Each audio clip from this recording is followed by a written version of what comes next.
Hey guys, welcome back to the 2 Plus podcast. Today we're going to talk about heavy cavalry. I'm on a bit of a Bretonian odyssey, and I think it's time that we talked about them in Old World 1.5, where you're not seeing them played very much, and I think that's because they could be a little bit misunderstood.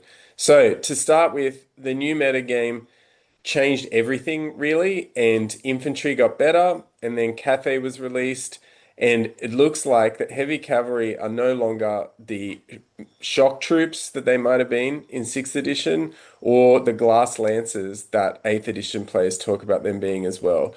I've played a lot of heavy cavalry. A lot of my lists for Warriors of Chaos start with Chosen Knights, High Elves. I always want to fit Dragon Princes in, and I'm seeing these patterns emerge over the sequence of these games with them. I know everybody likes to see them on the table, but I think I've got some controversial takes today that you might want to argue with, especially number three, if you stick around for that. So, getting to it, I want to thank first Jeff from Pandemwargaming. You can follow the link. You're going to see a lot of the prints in his editions from Jeff. The channel gets some support there. So if you want to help us out, this is one way you can keep the channel going is by supporting Jeff's work. But let's get straight to it. So the big point I think that helped me play a lot better with Cavalry is understanding that they are not independent hammers. So I started playing in 4th edition, which was a bit hero hammery, and stopped playing around 6th edition, where Cavalry were the sort of creme de la creme of the aesthetic and your, I guess, the strategy in playing them. I think they became weaker from there in towards 8th edition. You can correct me in the comments if you're wrong, but most people see cavalry as one of the, or heavy cavalry as one of the sort of classic troop types that they want to play in their army. But they can't do it on their own. The image that I've put here for this is exactly that in practice. That cavalry are not going to break a unit by themselves in Old World 1.5. Really, they need infantry support. And infantry being better than they used to be, which is not saying a lot, but they went from being atrocious to mediocre in many ways. You need to create that anvil that sets a point on the board where the cavalry are going to be able to then enter the fray. So that's not easy to do. I'm not trying to say it is in this video, but it is classic Warhammer if you can pull it off and the ideal of a rank and flank game.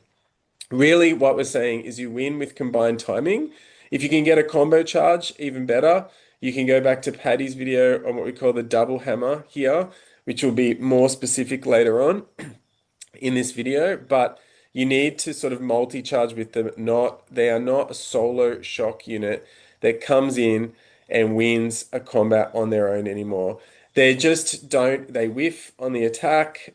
Even the cavalry themselves. I'm interested to know whether I feel like stomps instead of hitting with a warhorse might be pretty good for them on the charge, even. But what happens is they're there to finish a fight, not to start it. If you go back to the video we made, one of my favorite videos with Alex Searle from Old World Behemoths, which we called The Losers, it was about how the rules of the old world benefit falling back in good order and these big blocks of infantry that have high leadership, or even if you want to think of dragons or something that don't get hit on the charge and then they don't flee anymore. So if in your head you're thinking about 6th edition or before, where units would just flee all the time, that's where cavalry were at their best. Now you have to do a lot more work. So think of them as needing to coordinate their charges and combine their timing, not just end up going in by themselves and winning just because they even got that charge off and first charge to themselves. So the first place I want you to think about heavy cavalry in the old world is that they aren't independent hammers anymore. The second bit is that the movement advantage matters more than their raw stats. So while heavy cavalry themselves are better than they used to be, in a sense, in some of them have a lot more access to 2+ saves. Some of them are toughness 4, where you might in strength 4. It is not the stats that you can rely on all the time. You can always rely on movement. So here, this is about tempo.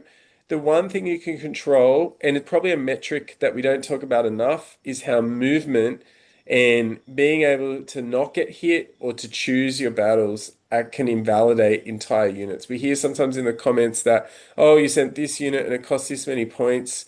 and the other unit was worth this many. It's that battles are not neat lines like this. Instead, you need to think about timing, and heavy cavalry still have that advantage, especially when they have swift stride and are able to charge from far away distances.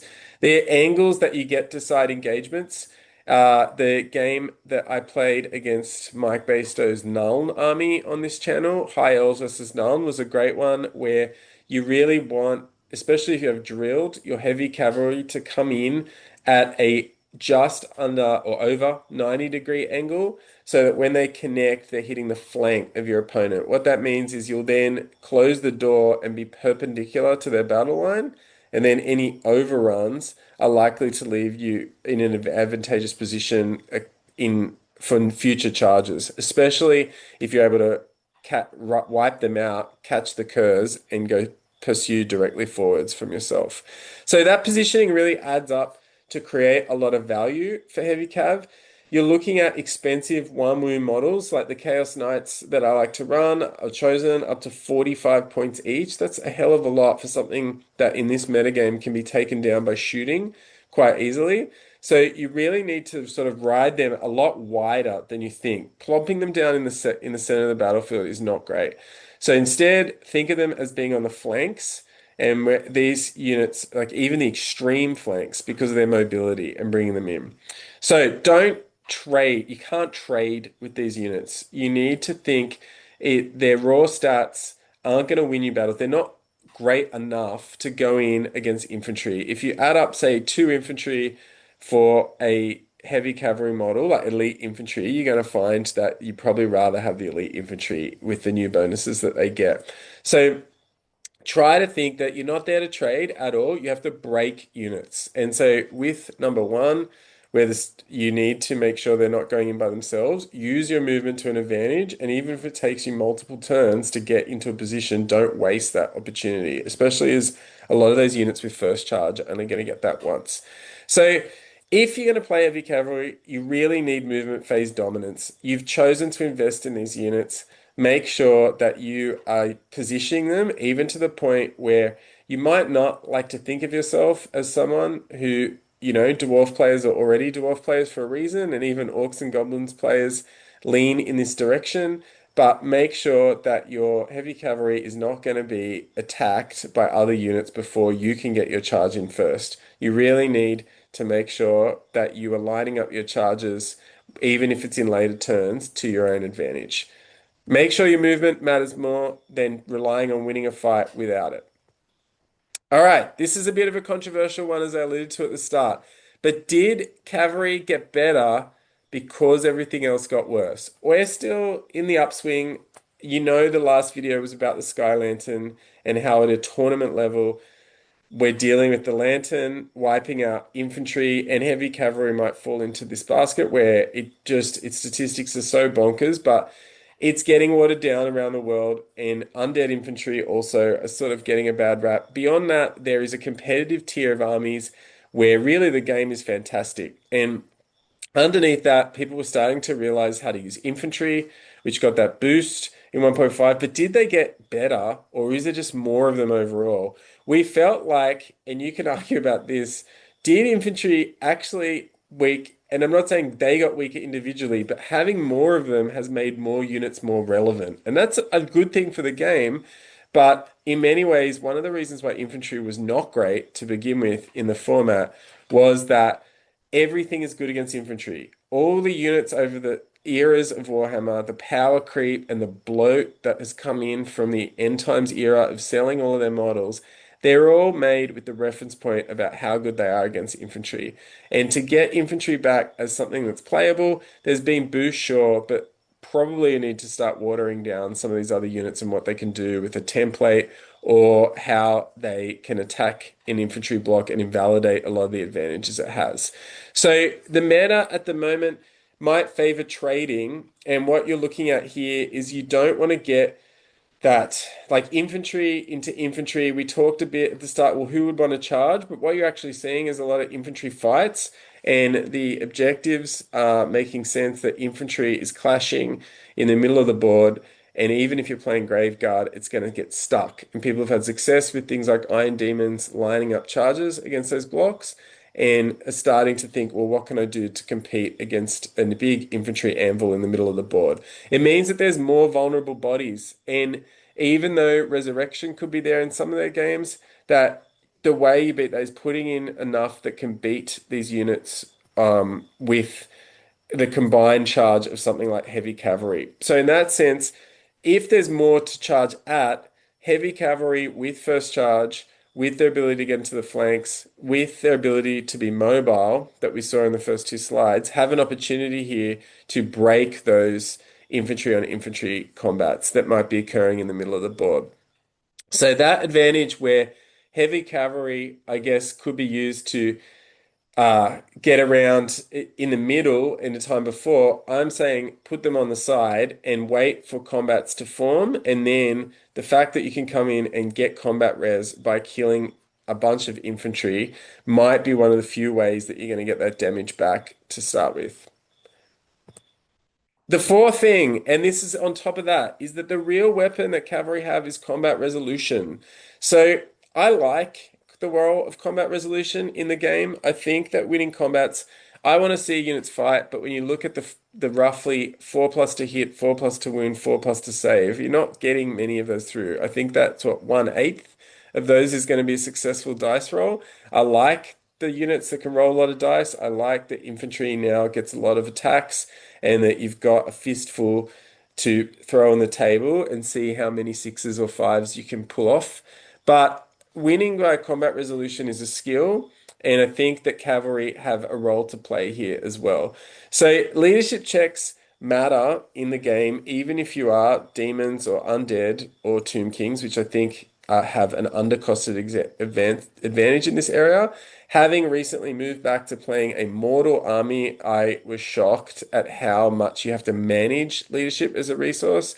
And your cavalry often have a little bit of bump in this area. And then on top of that, when you can come in and you can hit them hard, you can earn a lot of combat resolution and start to modify that leadership where you're going to at least get a fallback in good order and then a pretty good chance of keeping your charge or you're going to get your lancers on the pursuit after that.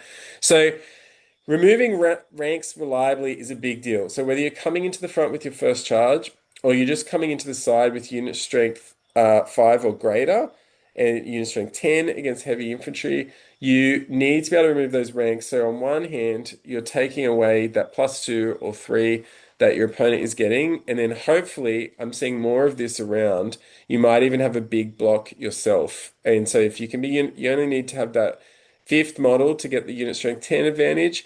But underneath that, you might also think about having 8 or more models, which is going to give you that extra +1 combat resolution, which you can see from the Boar Boys and in the on the image to your right. So that means that you can start to stack up these charge bonuses. So you get your first charge, or you get the advantage of getting into someone's flank on the charge, and you get lances, which are wonderful, or cavalry spears, which are usually attached to something that has strength 4 already.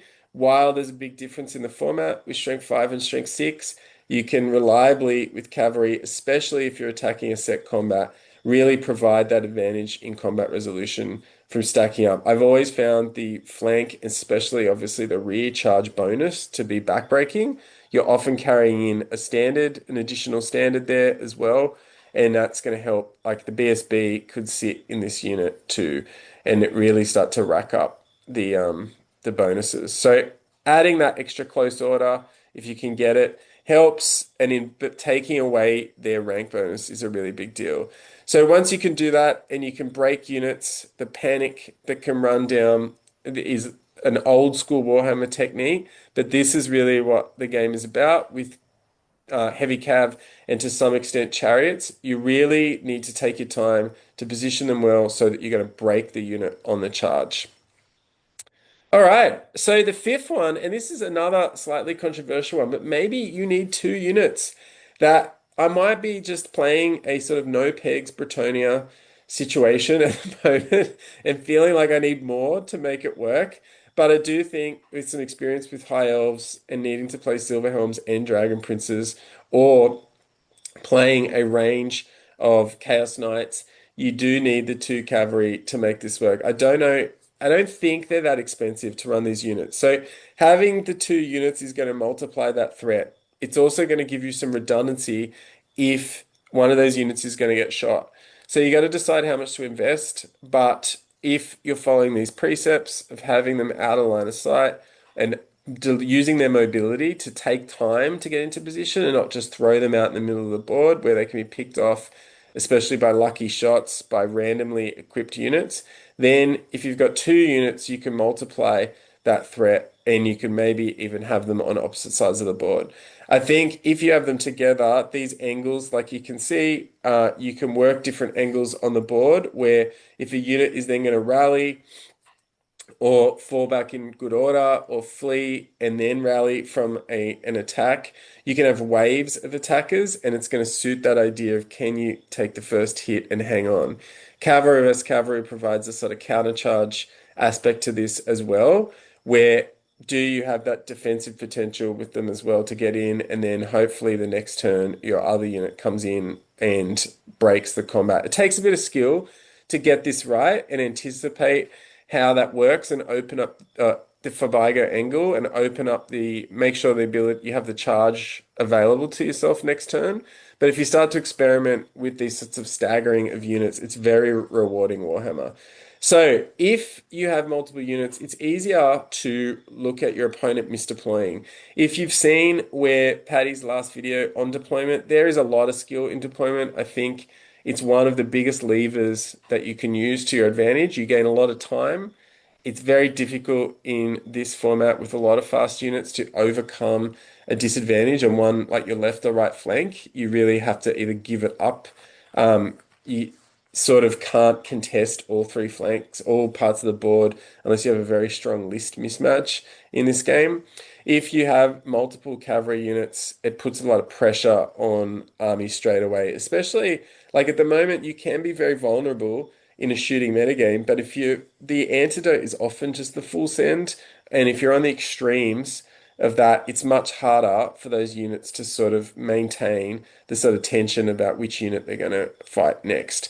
So if these two units are able to coordinate, then what you can have is if you've got the opportunity to double flank someone, it can force errors from your opponent because they have to anticipate the positioning. If you're zoning with two cavalry units, then it can be difficult for them to know, if I move forward, am I going to get hit in the front by this unit or hit in the side by the other unit? What's better for them? If you've seen our videos on overrunning, those angles that they let you get in on that are very important. And while two units in pursuit is often difficult to sort of anticipate how that will end up, if they do have swift stride, it's going to give you a huge edge in being able to run something down. Even though one unit isn't going to be great to break a block at the moment, two units is going to find it a lot easier, and you're probably going to get that magic like 6+ wound mark, which really is going to break most units or take a lot of damage and force a Fabigo that you can keep rolling on for. So as with all things in Warhammer, and this is good Warhammer, that the synergy between your units is really where the skill is. And it's a shame that the elite tournament metagame really is being dominated by so few units at the moment. But underneath that, there's a very rich metagame of different unit types. I think heavy cavalry is one of the underappreciated ones at the moment. I think most people want to play heavy cavalry to some effect. So if you've got comments, look, I've made some pretty strong claims in this video. I'm very interested to hear how you're going with heavy cavalry. I think typically when I write a list, and especially one that I want to have fun with, I want to put heavy cavalry at the top of it. So let me know how you're going with yours, especially in this new metagame. I might sound a little bit despondent at times about how that's going. I expect changes to come down the pipe in the next few months over that. But if you think you've been having success with heavy cav, I would love to hear about it so I could get them on the table in some of the next videos. As we finish up, if you can like or subscribe this video, it helps us greatly to keep going with the algorithm. And please consider if you want to become a financial supporter. Thanks to Doc Whitson, our most recent Patreon supporter. You can find details in the show notes below. But thank you again, guys, for supporting us. And we'll see you with the next video soon.